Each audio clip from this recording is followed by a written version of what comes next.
Je vous présente aujourd'hui notre 423e journal de bord. Jean-Marie Le Pen, bonjour. Bonjour. Alors, la levée des sanctions internationales à l'encontre de l'Iran est arrivée. Les Saoudiens protestent, craignant une chute du prix du pétrole. Les craintes n'étaient-elles pas censées ne concerner que le nucléaire, Président? Oui, je crois que ça n'a pas de rapport. Je crois que la chute du prix du pétrole est sans rapport avec l'arrivée de l'Iran sur le marché. Parce qu'il est bien évident que l'Iran, maintenant, peut vendre son pétrole et que ça va contribuer, évidemment, à augmenter l'offre. Et donc, oui, théoriquement, à augmenter la chute. Il semble d'ailleurs que les Saoudiens, qui sont tout de même les grands maîtres du marché avec l'OPEP, n'est-ce pas, il semble qu'ils aient prévu dans leur budget un baril à 20 €. Ce qui ne veut pas dire grand-chose à la limite, parce que le prix du pétrole peut parfaitement rebondir. Et il est certain qu'il met un certain nombre de... Cette chute du prix du pétrole met un certain nombre de pays dans de très grandes difficultés, dans la mesure même où l'essentiel de leurs exportations est constitué par l'or noir. C'est le cas du Nigeria, c'est le cas aussi de la Russie, il faut le dire, mais c'est le cas de l'Algérie. Et d'un certain nombre de pays comme ça, qui sont littéralement pris à la gorge par la chute du prix. Alors, maintenant, ça, il y a une grande instabilité des marchés. En outre, on attend, sans savoir exactement la date à laquelle ça peut intervenir, on attend un krach financier et monétaire. Par conséquent, l'économie va dominer sans doute l'année 2016. Oui, mais enfin pour l'instant, Président, l'Iran a prévu de vendre son pétrole essentiellement, exclusivement à l'Égypte. En quoi est-ce que ça peut déséquilibrer non, je pense qu'ils vont pouvoir vendre leur pétrole à tout le monde, y compris à la France. La France est cliente aussi, hein, elle est importatrice de pétrole. Et il est certain que l'arrivée de l'Iran, sur le plan économique lui-même, peut être bénéfique, notamment pour notre pays, puisque j'ai vu qu'ils allaient passer commande de 115 Airbus, je crois, ce qui est une commande considérable et qui est un apport extraordinaire pour nos exportations, dans la mesure où nos avions, qui ne sont pas exclusivement français, je le rappelle, ils sont un peu européens quand même, eh bien, sont une des exportations les plus brillantes de notre continent. Alors au Liban, les deux grands leaders chrétiens, Samir Jaja et Michel Aoun, ont fait la paix, Jaja soutenant désormais officiellement Aoun dans sa candidature à la présidence de la République, du moins du côté chrétien. Élection qui a sans cesse été reportée jusqu'alors, justement faute d'accord. Qu'en pensez-vous? Écoutez, je souhaite de tout mon cœur que les chrétiens du Liban s'entendent et offrent un front uni dans ce pays où on sait que comment dirais-je, la division des religions et des ethnies même joue un rôle important, et il faut que les chrétiens gardent leur place et donnent l'exemple de l'unité et de l'absence de conflit qui jusqu'ici malheureusement a marqué un peu l'histoire des relations interchrétiennes.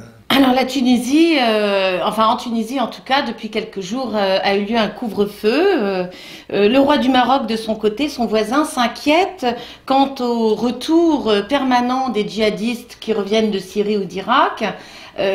Vous pensez qu'il y a un risque que ce coin d'Afrique du Nord se retrouve à feu et à sang? Écoutez, le Maghreb, c'est 80 millions d'habitants. Oui. En rappelant, que je le fais plusieurs fois, que l'Algérie est passée en 50 ans de 8 à 40 millions d'habitants.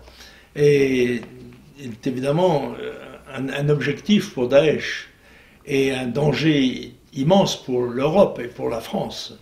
Et la Tunisie s'efforce d'établir et de maintenir, de consolider un régime démocratique sous la présidence d'Essebsi.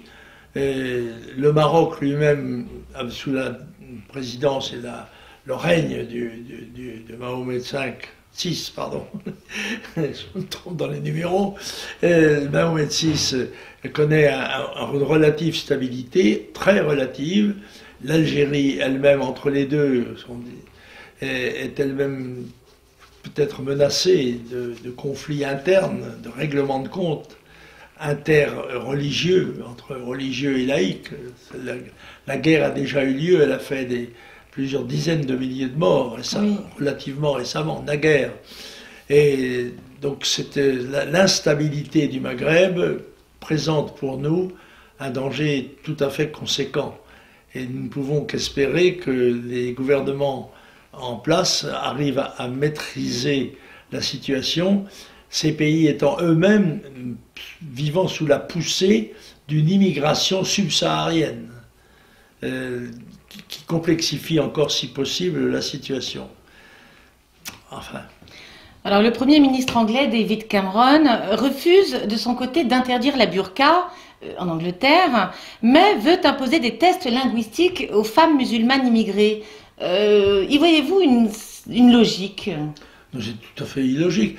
La burqa est choquante dans la mesure où elle masque le visage et où elle crée évidemment un risque supplémentaire dans le cadre terroriste. Parce qu'on ne sait pas qui est caché sous ce voile.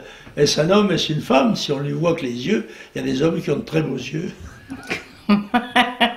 Merci. Donc ça se chamaille toujours à gauche en France, notamment entre Manuel Valls et Jean-Louis Bianco, président de l'Observatoire de la laïcité. Qu'est-ce qui les oppose à ce point? Je dois dire que je ne suis pas un spécialiste suffisamment éclairé des arcanes socialistes pour vous répondre sur le sujet. Je pense qu'il y a des règlements de compte intérieurs qui se font à travers les obédiences maçonniques, les différentes origines politiques. Ça ne m'inquiète pas beaucoup, je pense que ça occupe le terrain. C'est un non-événement. Bien, alors dans un ultime rapport datant de ce mardi, les sages de la Cour des comptes suggèrent de réduire les indemnités des chômeurs. Est-ce selon vous une solution? Le problème est très complexe. Nous avons une masse de chômeurs considérable, plus de 6 millions de chômeurs. Un chômage de masse, nous avons une immigration de masse. Et nos faibles gouvernants sont incapables justement d'agir sur ces phénomènes massifs, si j'ose dire. Oui. Alors, le problème, c'est pour inciter les gens à rechercher véritablement un travail. Et bien sûr, il ne faut pas qu'ils puissent vivre normalement, si j'ose dire, sans travailler, parce qu'on en prend l'habitude, et certains préfèrent après tout l'oisiveté à faible revenu plutôt que le travail à revenu plus important. Encore faut-il que les salaires soient nettement différenciés entre l'oisiveté et le travail. C'est un des problèmes que devra résoudre la nouvelle présidence de la République si l'on veut sortir de l'ornière et en quelque sorte de la situation d'état-providence dans laquelle nous nous sommes établis depuis quelques décennies et qui est insupportable à l'économie. Donc il va falloir prendre des décisions héroïques, mais il faut savoir que ce sont les entreprises qui créent du travail. Et pour que les entreprises créent le travail, il faut qu'il y ait envie d'entreprendre. Et pour qu'il y ait envie d'entreprendre, il faut que les entrepreneurs soient assurés de gagner une bonne partie qu'une bonne partie de leur travail leur serve, alors que la fiscalité écrasante dissuade les gens d'entreprendre et de travailler en France et pousse beaucoup de ceux qui sont les possédants à s'exiler ou à émigrer dans d'autres pays où les fiscalités sont plus favorables. Revenons à Robert Ménard, le maire de Béziers, qui voit sa garde biterroise suspendue par le tribunal administratif de Montpellier. Cette décision vous semble-t-elle juste? Et quel était l'intérêt donc de cette garde? Je ne sais pas. Qui était parallèle donc à la police municipale. Je n'ai aucune nouvelle de Dranem depuis qu'il est devenu maire de Béziers. Avant, il venait me voir, mais là maintenant, il doit considérer que je suis sulfureux et il mène ses opérations en son nom propre. Vouloir associer la population au maintien de l'ordre peut avoir un certain intérêt dans des communes où l'insécurité, et surtout nocturne, est presque la règle. Mais je ne suis pas sûr que le développement de ces formules volontaires soit de nature à ramener et à établir et à défendre le calme. Je crois, moi, à la police nationale. Je ne suis pas un partisan... Des milices? Comment? Pas un partisan des milices? Des milices locales oui. ou communales. Non, parce que c'est évident qu'elles ont la couleur, souvent, de la municipalité. Et on peut craindre, si vous avez une milice communiste dans une ville communiste, que les gens qui ne sont pas communistes soient maltraités. Donc j'ai plus confiance dans la police nationale que dans les polices locales. Mais s'il y a des polices locales, c'est à cause d'une carence générale dans le domaine de la sécurité. Oui. C'est l'État qui ne fait pas ce qu'il doit faire parce qu'il gaspille l'argent public dans d'autres directions. Et c'est probablement dans cet arbitrage entre finalités financières, budgétaires, que devra marquer la prochaine présidence, qui ne peut être que révolutionnaire dans le sens littéral, c'est-à-dire dans le sens du changement, et non dans l'acception élargie qui c'est la guerre civile. Pour éviter la guerre civile, justement, il faut faire la révolution. Oui, alors pour en revenir aux révolutionnaires, justement, vous vouliez faire un hommage rapide, malheureusement c'était la semaine passée, au bon roi Louis XVI, au feu roi Louis XVI, dont c'était l'anniversaire de la mort, les 223 ans, voilà, le 21 janvier. 193, oui. Absolument, oui. Le pauvre roi Louis XVI qui avait péché par excès de bienveillance et qui avait peut-être plus le profil d'un saint que d'un chef, venant après Louis XIV et même Louis XV, cette bienveillance à laquelle s'est ajoutée tout de même la très grande malveillance britannique à la suite de la politique menée à l'égard des insurgents américains, ont abouti à ce crime dont la France ne se relève pas encore sur le plan spirituel. Et alors il semblerait que le Rassemblement Bleu Marine n'ait pas obtenu les résultats escomptés quant à ses velléités de noyauter divers réseaux d'influence. De ce fait, on a appris la semaine passée que Louis Alliot en avait annoncé la dissolution. Quel est votre avis? Écoutez, je ne sais rien de tout cela. Je crois que le Rassemblement Bleu Marine n'avait pas le succès espéré par ses promoteurs. Je crois qu'il n'avait d'intérêt que parce qu'il permettait à Maître Collard d'en être le secrétaire général. Il a été décidé, semble-t-il, de le dissoudre. Pourquoi pas? Moi je crois au Front National et j'espère que le Front National gardera son identité et sa ligne politique et qu'on ira vers l'unité indispensable pour la victoire de 2017. Il n'y aura pas de victoire en 2017 si l'unité du mouvement national n'a pas été rétablie au Front National d'abord et dans l'ensemble de la mouvance nationale, car c'est le Front National qui est comment dirais-je, la locomotive. Oui, qui est la locomotive si l'on veut, ou qui est l'ossature d'une réaction puissante et victorieuse. Encore faut-il qu'elle soit équilibrée elle-même. Et alors le SAMU social ne peut plus répondre aux demandes d'hébergement des sans-abri en raison de l'afflux des migrants, pas seulement sur Paris d'ailleurs, dans toutes les grandes villes de France.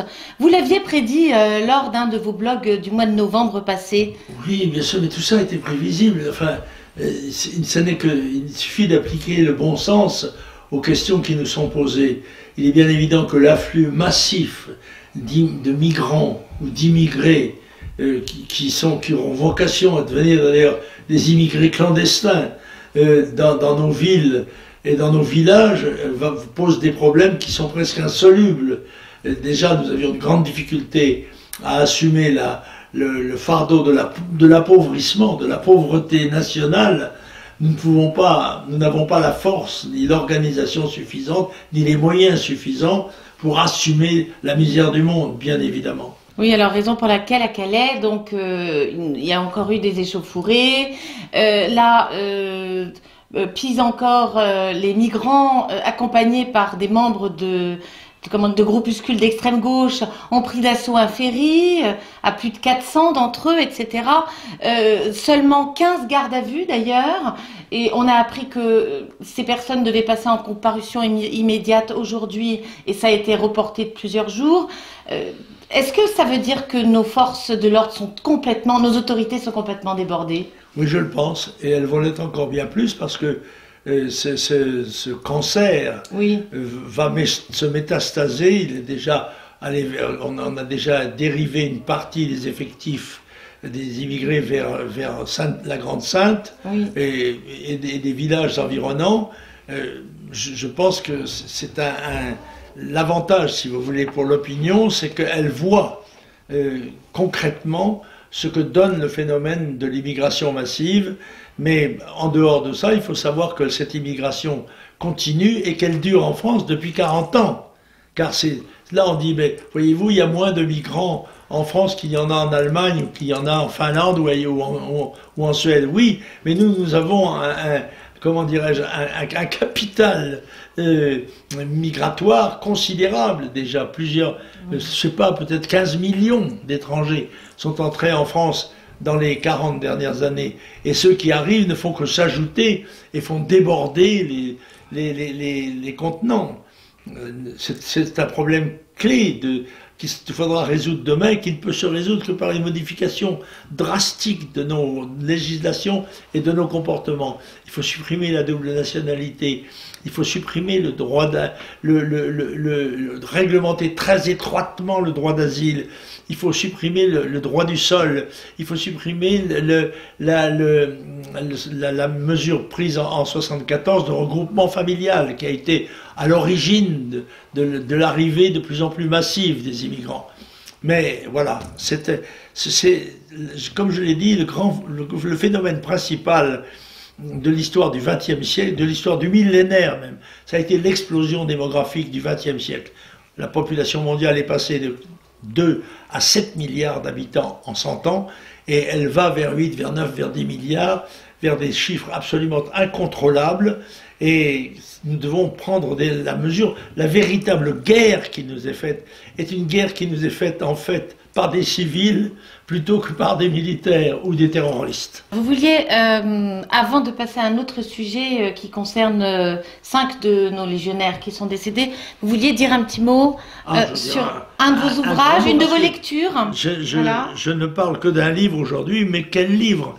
C'est mon livre journal, c'est un livre de mon ami Jean-Paul Chérig, marquis de Olmeta.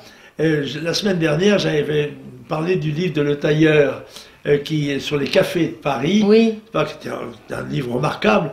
Mais là, alors, c'est le livre écrit par un homme sans peur et sans reproche de son expérience vécue. Lui, il va dans les réceptions et c'est un homme de cheval. Il s'est beaucoup occupé de chevaux et à ce titre, il est une personnalité parisienne très invitée. Et donc, le récit de ses dîners, le récit de ses voyages est absolument succulent. Il écrit, d'ailleurs, dans le domaine de la gastronomie, il y a aussi un livre qui s'appelle À table, que je conseille, mais si vous voulez passer vraiment un bon moment, eh bien, lisez mon livre journal, c'est paru à Via Romana, n'est-ce pas? Voilà, la figure sympathique, et le cheval absolument indissociable du marquis de Olmeta. Merci. Alors, revenons donc à nos 5 légionnaires du 2e régiment du génie de Saint-Christol qui ont perdu la vie la semaine dernière dans une avalanche en Savoie lors d'un exercice d'entraînement. Vous vouliez vous exprimer, dire un petit mot à leur sujet parce que c'est aujourd'hui donc qu'un hommage officiel leur sera rendu par leur hiérarchie. Oui, mais je dirais que, ancien officier de Légion, je suis plus sensible peut-être que d'autres aux épreuves que subit cette arme, mais il faut savoir aussi que c'est son rôle. de prendre des risques. Et je crois que ces légionnaires étaient en entraînement, justement, oui. Donc dans des situations qui sont périlleuses. Et ils ont été victimes d'un accident de montagne, je dirais presque classique. Et sinon, écoutez, il donne un exemple de sacrifice. Mais je pense que c'est le cas de tous les militaires et tous les gens qui sont au service de la nation. La Légion étrangère a fait sa part, il faut le dire, dans ce travail de défense de la France. Et il est juste qu'on lui rende hommage, encore que je trouve qu'on pratique un peu trop la commisération et on pratique un peu trop le culte du souvenir. On a eu droit là, récemment aux 10 ans de la mort de Mitterrand, on aura droit à la fin de l'année au 100e anniversaire de sa naissance. On dirait que au lieu de regarder la route devant nous, on ne regarde que le rétroviseur. Sur ces bonnes paroles, nous nous retrouverons donc la semaine prochaine, cher Président. Merci infiniment.